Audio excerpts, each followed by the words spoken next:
Plus dure est la chute.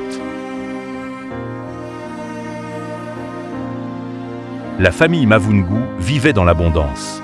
Le père, homme respecté et prospère, avait construit un empire qui mettait sa femme et ses enfants à l'abri du besoin. Mais un soir, un accident brutal emporte celui qui tenait toute la maison debout. En quelques semaines, la richesse disparaît. Les proches s'éloignent. Les dettes surgissent. Et les liens familiaux commencent à se fissurer.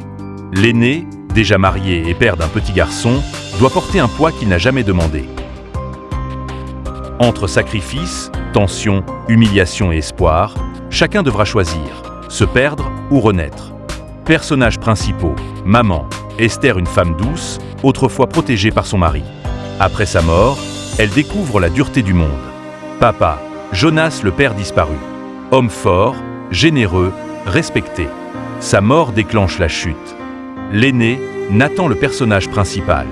Marié, père d'un petit garçon. Il porte toute la famille sur ses épaules. La femme de Nathan, Sarah, elle aime son mari, mais souffre de voir leur propre foyer passer après la famille.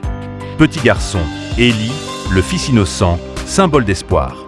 Deuxième frère, Kevin, révolté, il supporte mal la pauvreté. Troisième frère, David, silencieux, plus fragile émotionnellement. La dernière, Grace, la plus jeune, observe tout, comprend plus que les autres ne le pensent. Chapitre 1. Le dernier trajet, le père meurt dans un accident. Chapitre 2. Le silence après l'enterrement, la vérité commence. Chapitre 3. Les portes se ferment, les amis disparaissent. Chapitre 4. Le poids de l'aîné Nathan, il doit tout porter. Chapitre 5. Une maison divisée, les tensions commencent.